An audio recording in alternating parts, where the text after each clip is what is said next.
toute façon, bravo à l'équipe de Boulazac, hein, c'est une belle équipe, c'est une équipe qui normalement va monter en puissance et j'espère pour eux finiront sur les playoffs. Maintenant, nous, notre championnat, on sait lequel c'est, hein, c'est le championnat du maintien et on est très concentré là-dessus. Il faut gagner les 5 matchs à domicile. Il nous reste 10 matchs. Si on gagne les 5 matchs à domicile, on se maintiendra tranquillement. Oui, ça fait du bien. Jouer à haut niveau, c'est s'habituer aussi à jouer avec de la pression, hein, donc qu'elle soit des fois positive, des fois négative.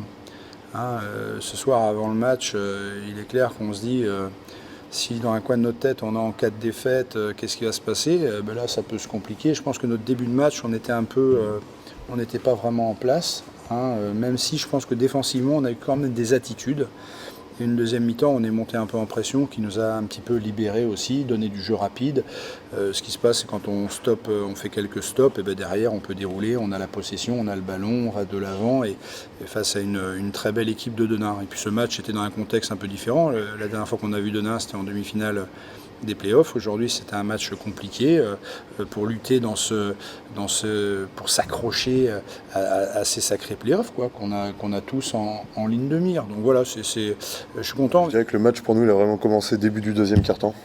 Parce que premier quart-temps, on a été très poussif, comme on s'est mis une sorte de pression depuis quelques temps, parce qu'on sait qu'à la base on voulait regarder plus haut.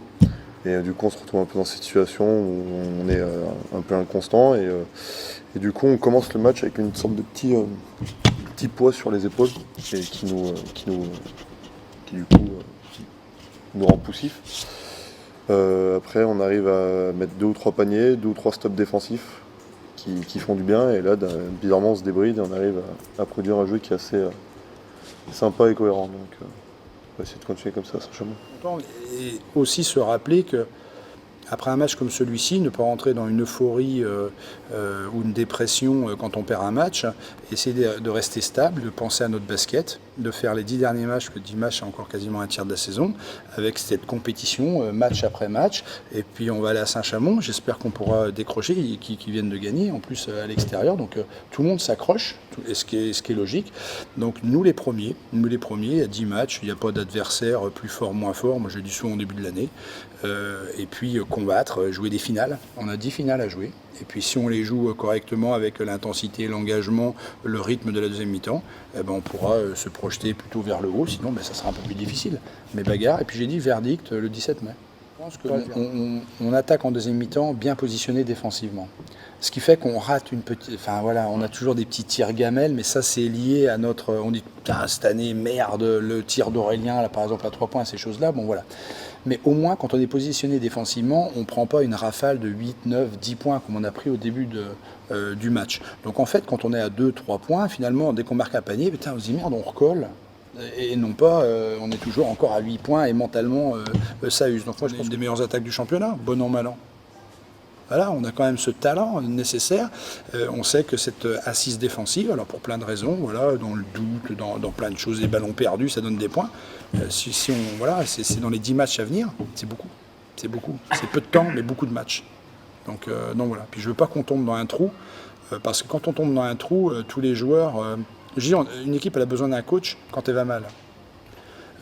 Et je m'efforce de redonner toujours ce moral. Alors c'est difficile des fois de rigoler, de reprendre une semaine d'entraînement comme après Orchy, mais voilà, il faut montrer l'exemple, il faut aussi dégager de la pression à l'équipe, il faut pouvoir en supporter un petit peu plus peut-être, hein, en disant voilà c'est le coach, c'est moi qui ai construit l'équipe, donc les joueurs pour qu'ils se libèrent. Au début de match j'ai eu peur encore, j'aurais dit à la mi-temps, mais je dis les gars, oh, c'est des choses plus graves sur Terre.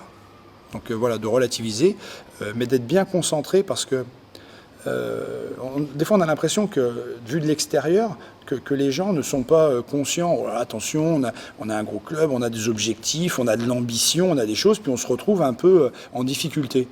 Mais quand on part au début de l'année, je sais pas, je savais, les difficultés quand on est dans le sport de haut niveau, on en rencontre. Heureusement, parce que sinon, oui, on fait des matchs, dès le 3e match, on joue les playoffs. Ceux qui n'ont pas beaucoup d'argent ou ceux qui sont derrière, ils vont descendre. Mais c'est pas ça le sport de haut niveau.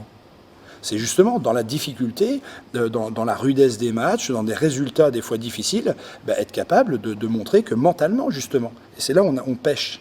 on pêche par notre instabilité mentale. Et aujourd'hui, si on progresse là-dedans, eh ben, on pourra envisager à nouveau de taquiner les playoffs. Il y a aussi un facteur, c'est le retour d'Arnaud. Parce que de toute façon, depuis le début de la saison, je sais que je l'ai beaucoup sollicité. Si on a fait un parcours en Leaders Cup, c'est parce qu'il a tenu la boutique. Si on a gagné nos quelques matchs, des fois dans la difficulté, c'est parce qu'il était là. Sa blessure nous a fait beaucoup de mal à Toulon. D'abord parce que, bon, pour lui, moi j'étais très triste pour lui, parce qu'il n'a pas pu participer à la finale. Et ça, on voit bien qu'avec Arnaud, ça n'aurait pas été pareil. Ça n'aurait pas été la même finale. On n'avait pas de meneur de jeu, il y en avait bien un, mais qui n'était pas pour moi assez performant. Et son retour, ne serait-ce qu'en termes de mental, et on a vu dans l'organisation du jeu, tout de suite une forme de stabilité. Et dès que Tweety peut souffler, je l'ai beaucoup sollicité, mais je les ai refait jouer avec un poste 1, un poste 2, ou un poste 2, un poste 1, et Arnaud. Et aussi, il a un impact défensif, mental, intéressant. Et moi, je pense que ça, c'est un équilibrage qui, pour moi, me paraît intéressant.